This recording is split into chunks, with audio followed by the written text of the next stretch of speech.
Moti i nxehtë dhe temperaturat e larta mbeten ende një rrezik për përhapje në zjarreve në qarkun e Vlorës, edhe pse kemi hyrë në 10 ditëshin e fundit të muajit gusht, rreziku nga zjarret mbetet ende i pranishëm. Kreu i emergjencave civile në qarkun e Vlorës, Robert Skëndaj, konfirmon se për çdo ditë merren informacione të dhëna mbi situatën meteorologjike, ndërsa edhe periudha në vijim parashikohet të mbetet me rrezikshmëri të lartë sa i përket situatave nga zjarret. Atëherë në bazë të parashikimeve që na vijnë për ditë si nga IGEU, ashtu dhe nga Shërbimi Meteorologjik Ushtarak, mund të themi që temperaturat ekstremikisht të larta që kaluam gjatë muajit korrik dhe 15 e parë të muajit gusht, mund të themi se nuk do të jenë më në vazhdimsi ato temperatura, por jo se do të kemi freskim të temperaturave.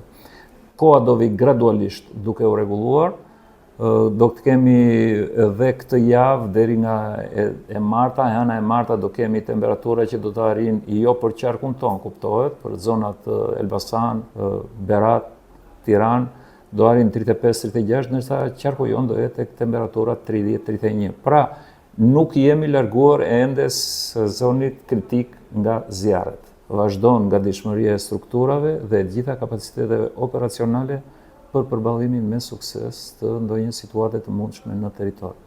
Gjatë ditëve të fundit zjarret kanë prekur edhe zonën e Dukatit në Vlorë, çka tregon se situata nga zjarret ende nuk ka kaluar. Për këtë arsye, autoritetet bëjnë apel dhe kujdes maksimal për marrjen e gjitha masave parandaluese për shmangjen e vatrave të zjarrit, të cilat mund të sillin dëme të konsiderueshme në bimësi, shkure, por dhe problematika të tjera.